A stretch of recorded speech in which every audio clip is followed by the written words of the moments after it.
Halo, ketemu lagi dengan saya channel Dr. Made Hipnotis. Kali ini kita berbicara soal hipnoterapi. Di bagian mana hipnoterapi itu bekerja pada pikiran manusia. Sebelum kita berbicara itu, kita berbicara dulu soal pikiran manusia. Nah, pikiran manusia itu ibaratkan gunung es yang ada di lautan lepas. Jika kita melihat bagian gunung yang ada di permukaan air, kita berarti mengibaratkan itu adalah pikiran sadar manusia. Tapi bagian yang di bawah permukaan air itu jauh lebih besar. Ibaratkan itu adalah pikiran bawah sadar manusia.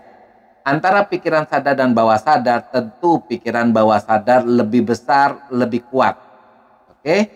Jadi kalau kita berbicara yang ada di permukaan air, berarti kita berbicara soal pikiran sadar manusia. Pikiran sadar itu berfungsi antara lain seperti ini. Kita memiliki kemampuan mengingat hal-hal yang sangat penting buat kita pribadi. Jadi kita bisa mengingat nomor HP kita, alamat rumah tinggal kita dengan sangat jelas. Kita mampu mengingat nomor HP kekasih kita, istri kita atau suami kita. Tetapi anehnya kita tidak mampu mengingat nomor telepon sahabat kita, teman kita, atau orang tua kita. Why? Kenapa? Karena kemampuan untuk mengingat hal-hal penting itu hanya terletak di pikiran sadar manusia. Sebagian besar yang lain itu disimpan di pikiran bawah sadar. Artinya ketika teman-teman bisa menghafal nomor HP kalian, karena itu adalah salah satu fungsi pikiran sadar manusia. Yang kedua itu kemampuan pikiran kita menggunakan logika dan kemampuan menganalisa. Jadi ketika kita misalnya berada di posisi tertentu, kemudian ketika kita misalnya anggap saja yang sederhana, kita lagi makan bakso yang pedas banget. Tiba-tiba mulut kita tidak kuat, kita langsung mencari air es untuk membuat mulut kita terasa lebih nyaman. Kenapa hal itu? Karena pikiran sadar kita mengatakan bahwa kalau kita minum air es, maka rasa pedas itu menjadi netral. Itu salah satu fungsi pikiran sadar manusia.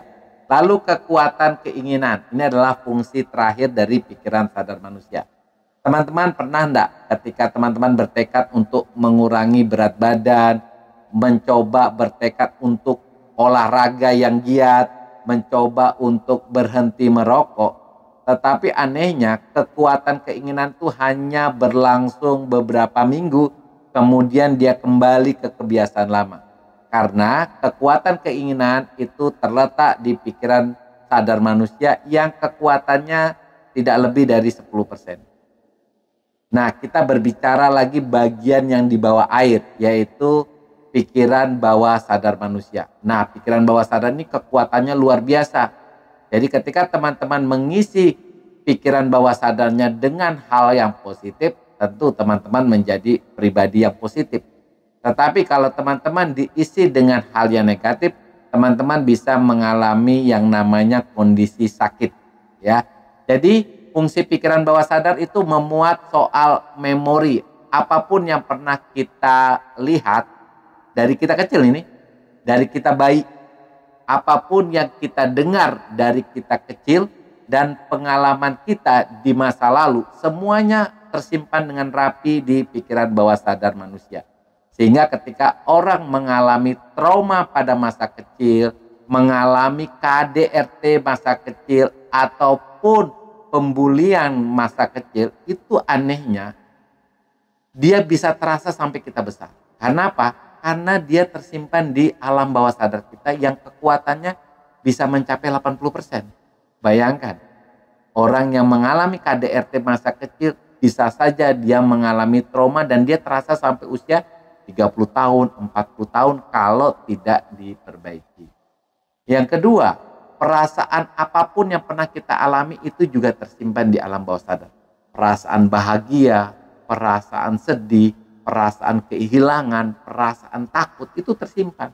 Sehingga ada orang yang mungkin takut dengan kuburan, takut dengan rumah yang sepi atau angker, takut dengan gelap. Kenapa dia begitu mendominasi seseorang sehingga orang bisa mengalami takut mati ketika tidur? Karena perasaan itu tersimpan di alam bawah sadar kita.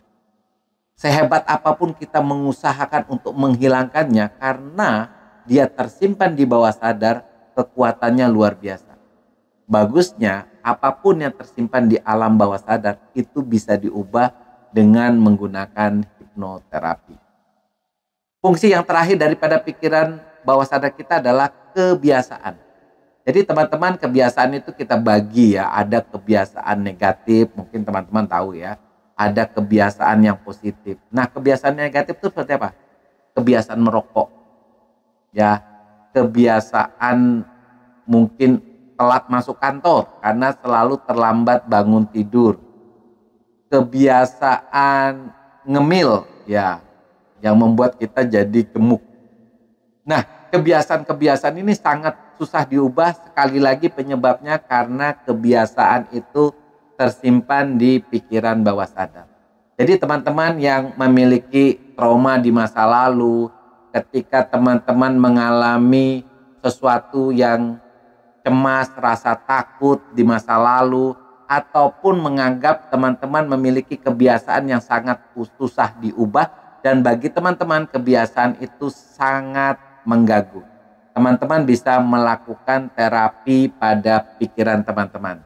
Caranya bagaimana, dokter? Nah, caranya banyak. Intinya itu adalah pikiran bawah sadarnya yang diubah. Caranya antara lain ada yang menggunakan hipnoterapi. Jadi teman-teman tahu enggak, hipnoterapi itu mirip kayak hipnosis, ya. Jadi makna daripada peristiwa di masa lalu itu yang diubah. Yang kedua, teman-teman bisa juga melakukan yang namanya afirmasi. Afirmasi itu adalah kalimat positif yang diucapkan berkali-kali untuk mengubah suatu keyakinan yang dulu kita anggap negatif. Misalnya kita melakukan afirmasi untuk menjadi sesuatu orang yang pemberani, karena kita sebelumnya takut dengan gelap. Kalimat yang diucapkan berkali-kali itu akan mengubah keyakinan kita di alam bawah sadar untuk menjadi sesuatu yang baru sesuai yang kita afirmasikan. Yang ketiga, kita bisa melakukan dengan cara meditasi salah satunya, karena ketika kita meditasi sebenarnya kita menurunkan gelombang pikiran kita menjadi sesuatu yang sangat mudah untuk disugesti. Nah, cara yang paling sering orang lakukan adalah berdoa. Karena ketika kita berdoa, kita juga menurunkan gelombang pikiran kita menjadi alfa atau bahkan theta. Ketika gelombang alfa dan theta, biasanya kan ketika kita berdoa, kita melakukan permohonan. Nah, permohonan itu ketika berada di gelombang alfa atau theta, itu dia bisa mengubah keyakinan kita yang tadinya kita berdoa untuk menjadi orang yang sukses, yang berani, itu tiba-tiba aja kita, alam bawah sadar kita bisa berubah menjadi orang yang takut terhadap sesuatu, menjadi orang yang lebih berani menanggung risiko. Nah, begitulah teman-teman bagaimana hipnoterapi itu bekerja. Oke teman-teman, tetap semangat ya.